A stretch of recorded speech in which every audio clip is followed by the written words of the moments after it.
Okay, I have no idea if I am in frame. I am hoping that is the case, because I really wasn't planning on this at all tonight. I'm supposed to be like getting on pajamas and either turning on the TV or like reading a book or even just going to bed and going to sleep, but no, I had these thoughts about fabric, and then I started touching fabric, and then suddenly the camera was on. Okay, hi. Okay, so I started thinking about the 1920s a lot. In fact, I've been thinking about the 1920s far more than I ever have before. I have been very obsessed with Christian Dior's new look 1950s knit waist with the big skirt and the fitted with the lower bust line that's all angular and everything. I have been pretty obsessed with this for a long time. Now I'm going to pause that thought, and I'm going to come around to the other side of the camera and check something, or I'm going to come over here and hold that thought. I'm a smart woman. I bet I can find out frame because I have more than one device. Smart woman. This will simple here.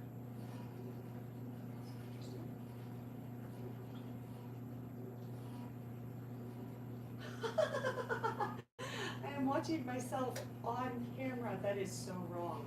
Okay. All right. That'll work just fine. Fantastic. Good. Okay, that was the test I needed to do. Hopefully the sound is fine. Okay.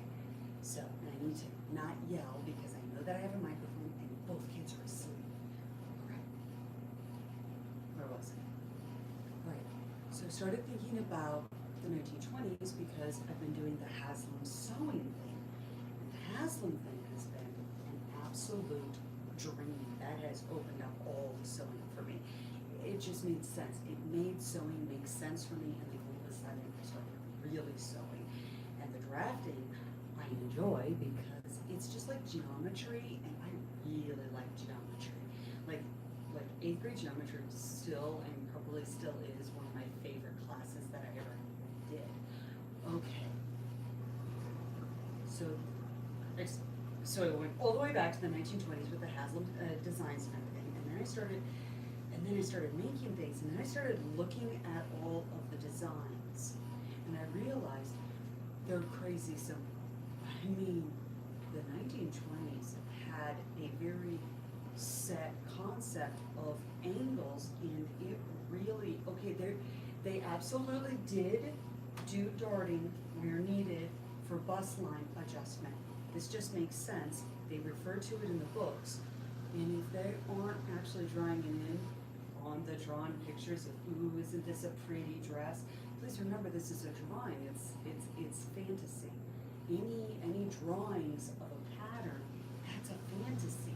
That's not necessarily what it's even remotely capable of looking like on an actual human body.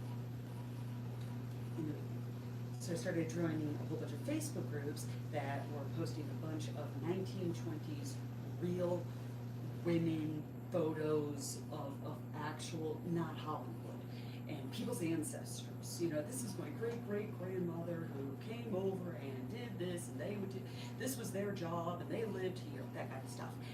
And you can see the hair, and you can see the clothing. And the hair, for the most part, is far messier than we were thinking. And for regular people, it's far messier.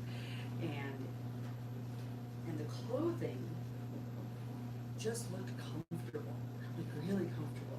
The clothing looked like you could move in it. It looked breezy. It looked very easy to wear, and I can't even imagine the shock level could even be compared to any other time period of such a dramatic shift from where we were to where we were there.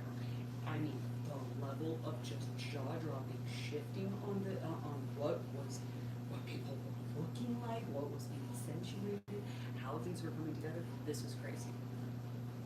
Things that I've been noticing: shears. There's a lot of shears that were going on during that time period.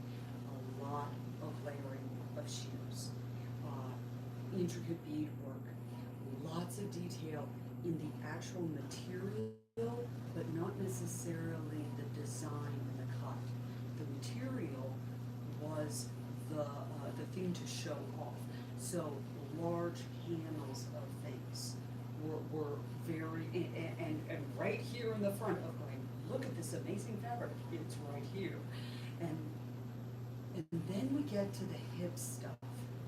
Been watching a lot of Franny Fisher's murder mysteries, and there's a lot of hip ruffles. I've been looking at them, do them well, they do them really, really well, they look good. And I've been looking at the angles, how this is working, and it's like, it's not that everyone is a tube, or no one has bust lines, or no one is like actually, I don't know, human shaped. They all have the curves, so it's, the determination is, where are we coming down from? Because everything starts like at that shoulder area for the 1920s, and then it comes down. And where it wants to have a point of fastening is always about right here.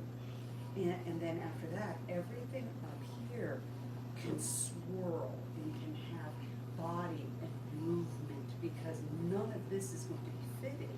It's just going to fall down. And when you are talking about drapey, chiffony material, all of a sudden we're talking about a very different behaving type of top.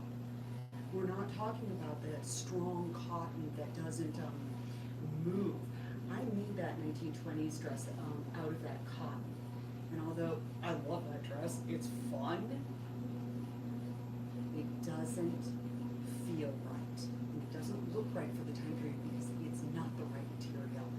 I am sure that cotton was used and everything, but for that specific dress, this would make it completely different. This would be a completely different feel, and it would look better. It would have a less costumey. It would look less costumey. Okay, let's talk capsule now.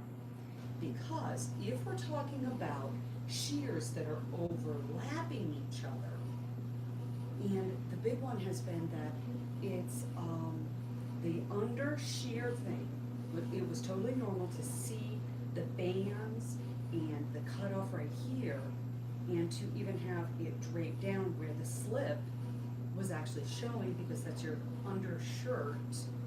It's all layered. And so having something like this underneath, although I would probably have the stripes going up and down, so give me a second.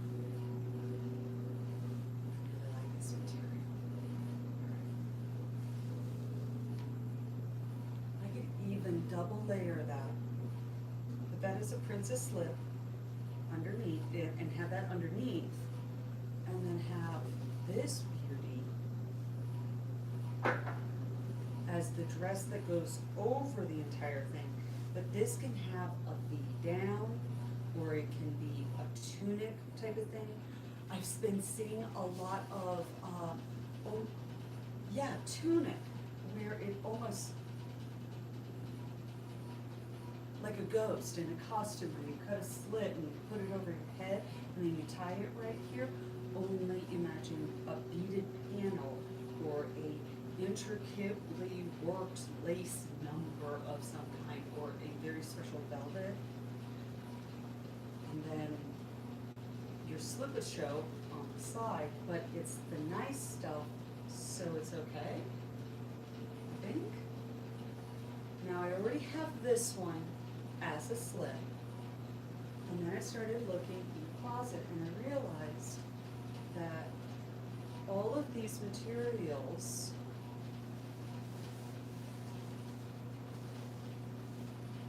if I did something really smart,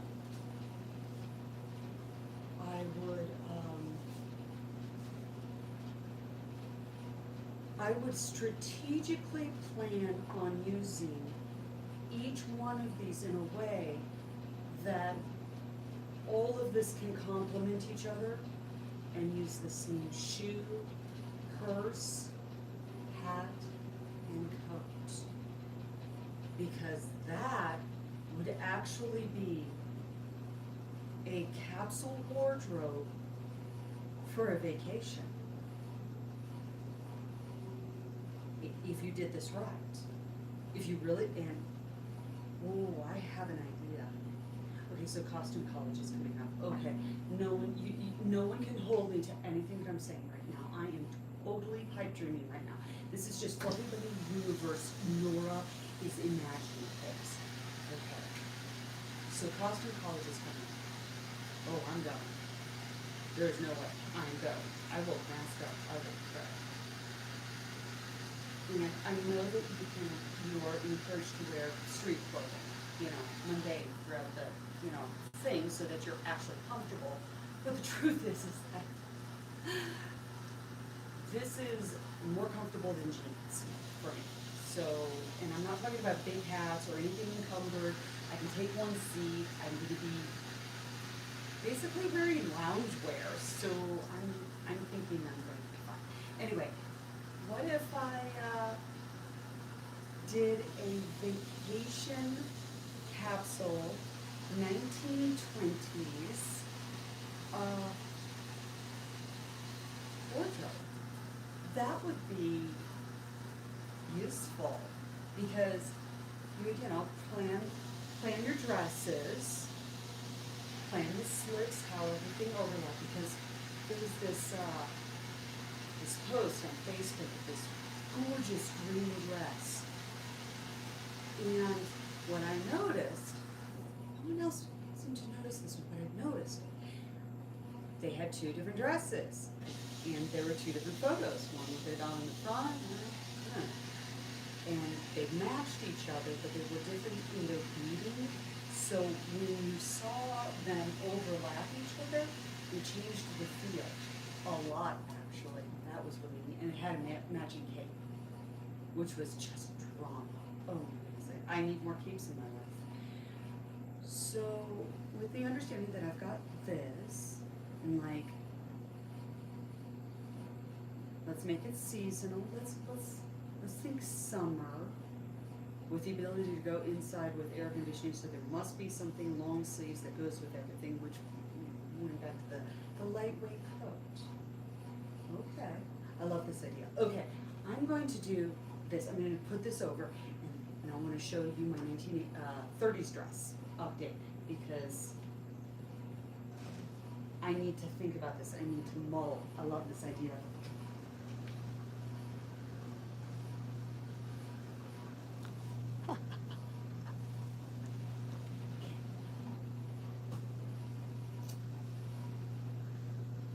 This is the top.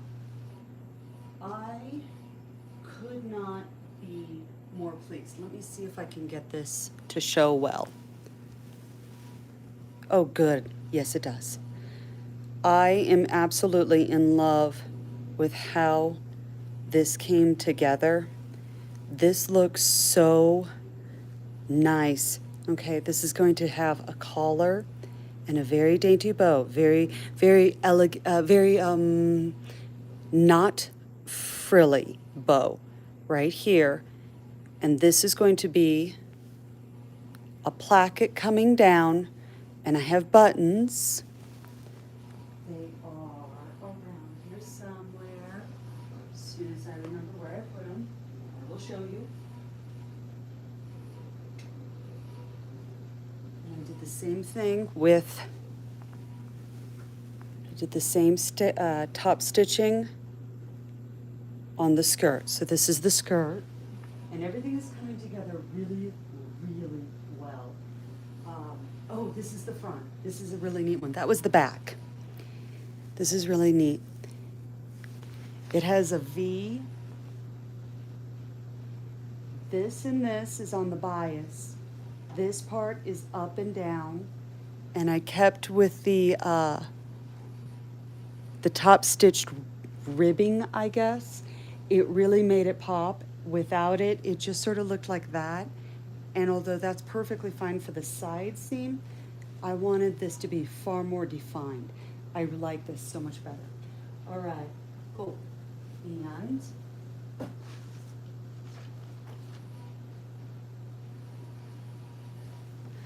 I rather forgot. Okay, so this is the back. Oh, and this panel will meet the skirt, and this panel will attach to the skirt panel, and it goes straight down. So it has this long thing all the way down that will that is not on the bias. This part is on the bias, that part is on the bias, and then you have the straight panel down. I wanted to play with the design of the fabric just a little bit. I really like how this turned out. I am very, very pleased right now. And then this is the front. And and I'm going to get some more trim and do some braiding along the front and the back. And then this is not the front, so buttons don't go here. Buttons are gonna go here. And then the closure with this smart little bow will be right there. But this should come together fairly easily after this. Oh good, that's my laundry. As I said, I wasn't planning on doing any of this tonight, but I got a wild hair. So I've got some threads that I need to take care of. And this,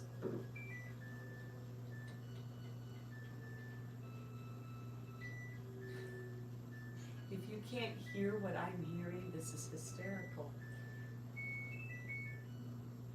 What I'm going to do is make sure that I stitch all the way around on all of these openings before I put in the collar or the sleeves, which I haven't cut out yet for any of that, because this material is surprising me with how much it is doing this. I've never seen a fabric want to spread like that before. It's acting a little different. So this one's going to be surprisingly finicky, weirdly finicky. This is acting like a loose woven material, and I'm not sure that I've ever sewn with that before, so I'm going to definitely keep an eye on that. All right, so that's this dress. So sleeve, placket, buttons, buttons.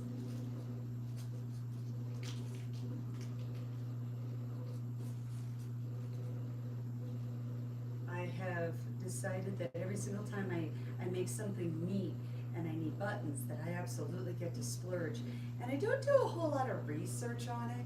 I just go for vintage and old and looks neat. All right. It's glass, and you can, oh, that I like the way the light just showed up on that.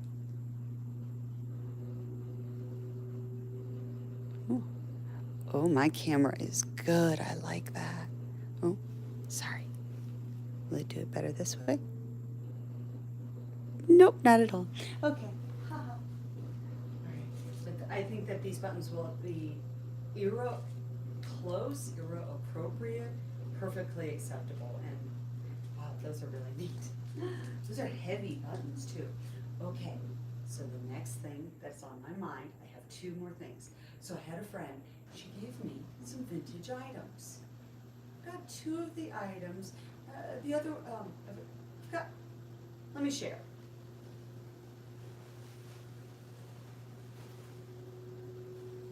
This is, according to this, 100% silk, and this is a heavy nice silk. It is blue with this, it's like tie weight silk. I mean, this is a heavy, stiff, nice silk. And it is in pristine condition, except for right in the arms. And this is the area that goes on everything. And especially in like the 1950s, things were fitted so close.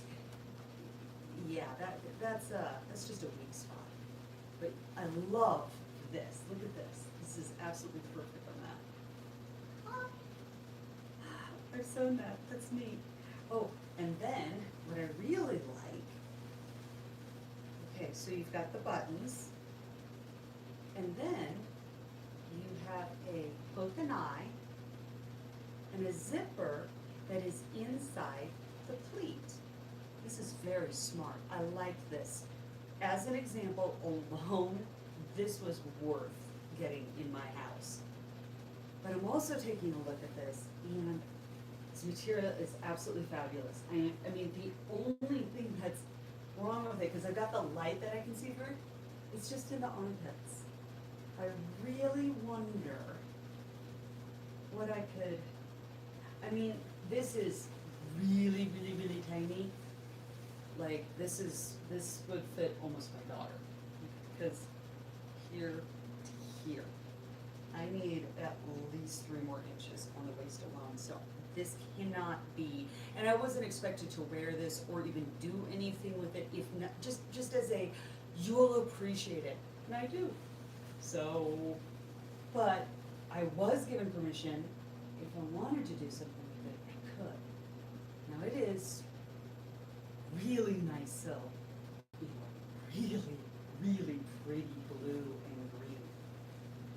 This would be a tragedy if it just ended up sitting somewhere doing nothing. It's not going into a museum, it's not doing anything.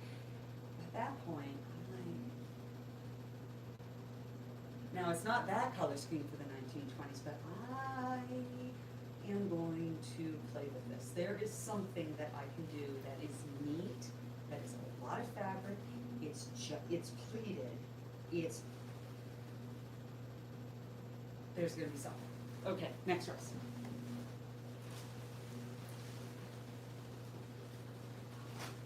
There was a girl that wore this and was so happy.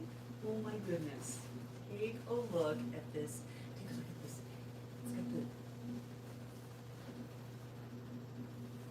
It's got the sparkles. Dude, someone was so happy when they wore this. I mean, seriously. And here's the thing. Someone actually, this is hand sewn. This didn't come off of a rack. Oh no, it did. It did come off of a rack. Wow, it's not at all finished inside. Oh, you know what I bet this is?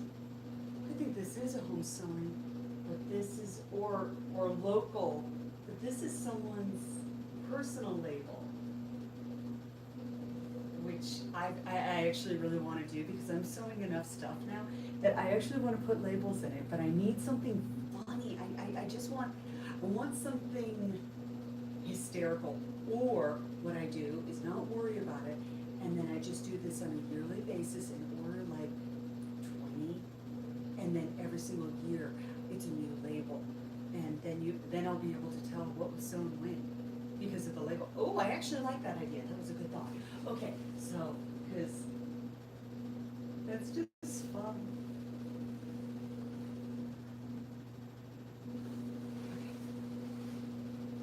Yeah, these are paint on the inside, and something I've noticed on this and the other one, my hems are entirely too short. I need to lengthen them. Oh. Okay, so the lace,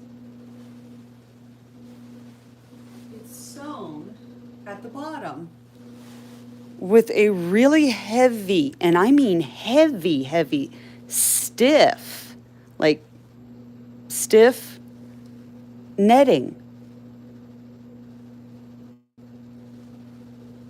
That's how, so if you want that 1950s, but out with the lace where it, so in netting. Brilliant. Okay, turning this out inside out. I want to see this.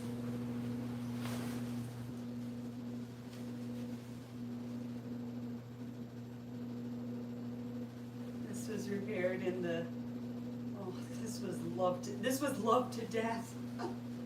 There is nothing better than seeing a garment loved to death because, man, you know that your work was appreciated then.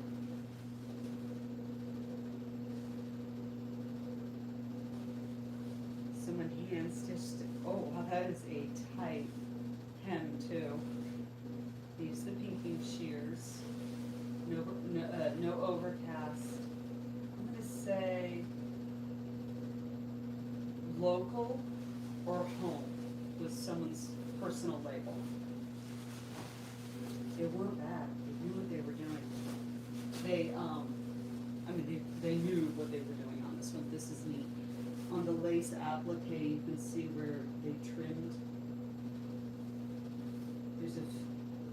This lines up so well too. Very impressive. And this is yet another one of those things where it's like,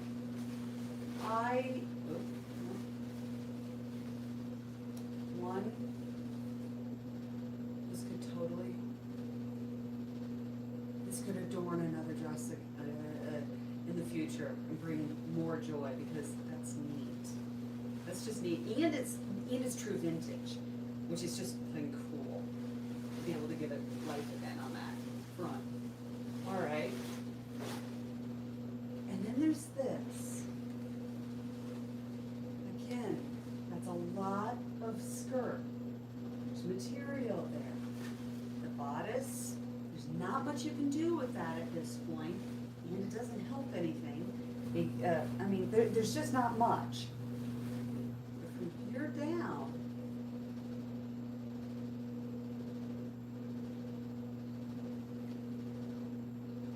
I like how I'm getting these interesting pink tones out of the satin. This is interesting. I like it. This was a well thought out gown. One more. Okay. Look. This. Oh my goodness. This is absolutely fabulous. I'm looking for a label. Let's see one.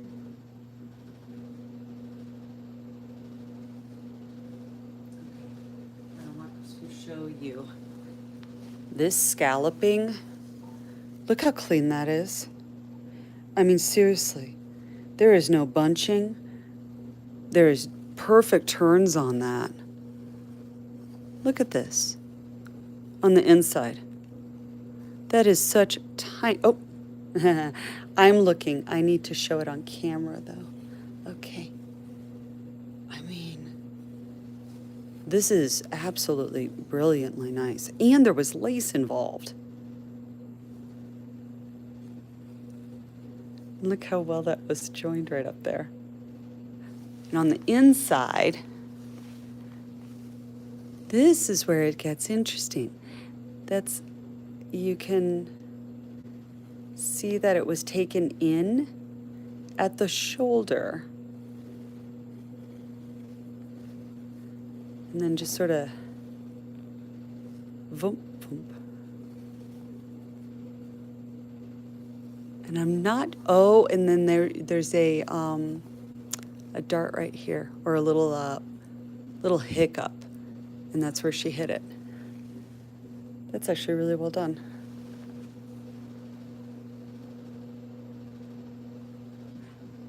That was whoever had this dress also had that dress. They had to do the same thing on the shoulder, and they were shorter up here. This dress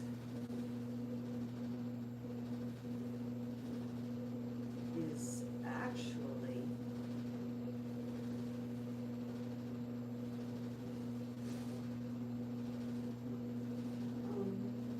not seeing any problems with it at all. This is going to get a cleaning, and I'm going to put it up on a hanger. And if my daughter is super lucky and interested, this gown may have one more fun, enjoyable thing at some point. I love it. It's so pretty. Okay, and then one more thing.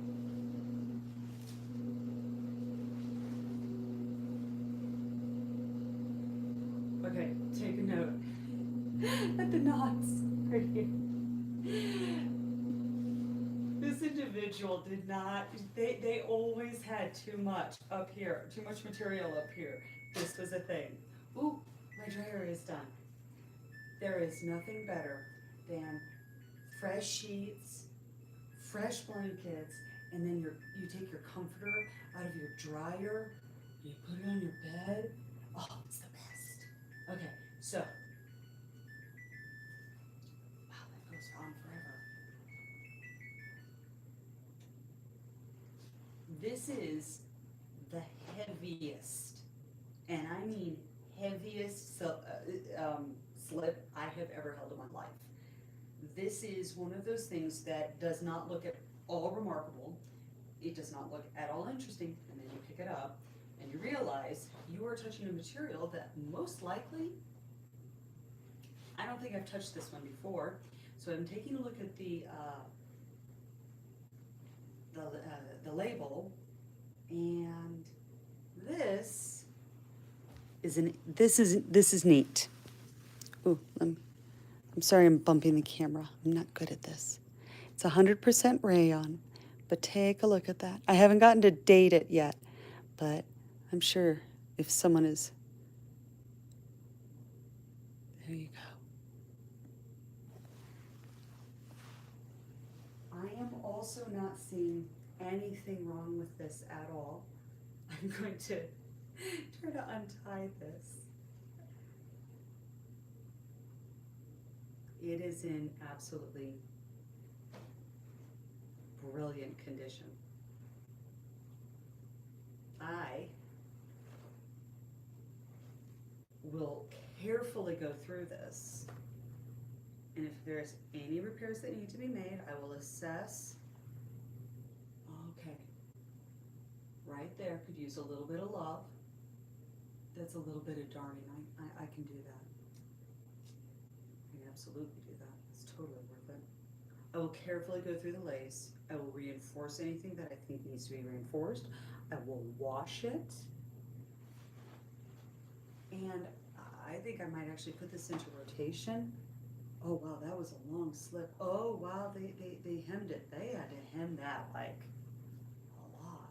Okay, I'm gonna try to actually, this is the funny part, it's the sound of this that is surprising me, so I'm gonna try to give you the sound. I don't know if this works. Okay, so, like this is a very, very heavy rayon. Is this cold rayon? Do I have cold rayon? What is cold rayon? Is cold rayon, I mean, I know that that's something you can't buy anymore. Was cold rayon really heavy? How do I find out what kind of rayon I have? Ooh, rabbit hole. Okay. I am sure that I will find out at some point. Okay. Oh, and I'm going to end on a funny story. Okay, so last week I had surgery. I'm fine. I've recovered. That's why my filming has been, well, what it has been. But I seem to have had a unsupervised moment post-op on eBay, and it's I don't entirely remember this. I know that I did this, but I don't really remember that I did this. But packages have been showing up. Let me turn the camera.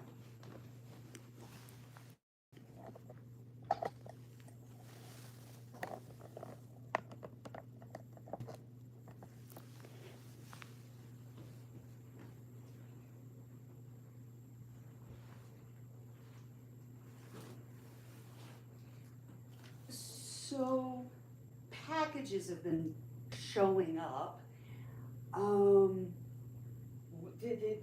The first round was like 3 of them, and I came to the my husband went to the door. He brought them in, and he said, "Nora, you have stuff," and I'm like, "I didn't order anything." And I came around the corner, and I looked at that, and then all of a sudden it like went off in my head. Oh yes, you did. Yes, you ordered some things, and I think that I now have a white milk glassware collection. I'm also fairly sure that this isn't all of it. So this is going to be now an episode because this is too funny not to. Yeah, because like the second round came and then the third round came, and of course every single time it's been my husband answering the door, getting these packages, and and on the last one he just sort of looked at me and said, "Is that all of them?" And I counted them, and I had to look at him, and I had to go, yeah, there's more. There's more. So, but here's what happened. Okay, I vaguely remember this. What happened was this. I have a tableware that I actually really love. My husband's been getting me a full dinnerware set kitchen thing of the Things Could Be Worse. Not sponsored. Holy crap, I would totally do a sponsorship with them. I think that they are awesome. I should tell them I'm doing an episode because their tableware is fantastic. But I also have a vintage love, but I didn't want to do blue glassware. Just didn't want to. Well, this would go fantastic. So I've got a little bit of a modern vintage tableware marriage thing now because I decided that I wanted a grown-up kitchen, and all of that started on my thought process of why this happened, because I didn't like my Seder plate for Passover. And because I didn't like my Seder plate for Passover, I ended up on eBay, which ended up with this. None of these boxes, and none of the boxes that are coming, have a Seder plate in them. I was left unsupervised. I was on post-operative drugs. Things happened. It will be an episode, and I'm looking forward to it because I'm not sure what I bought. But I figured everyone else could enjoy the suspense just as much as me. All right, I am done for the evening. I want my makeup off. I want pajamas on. I want a magazine or TikTok or something, and I'm done. And tomorrow I'm going to do stuff and sew and whatnot. All right. Whoever's on right now, drink water, treat yourself really, really nice. You're awesome. May all of your creative endeavors be amazing. Good night, everyone.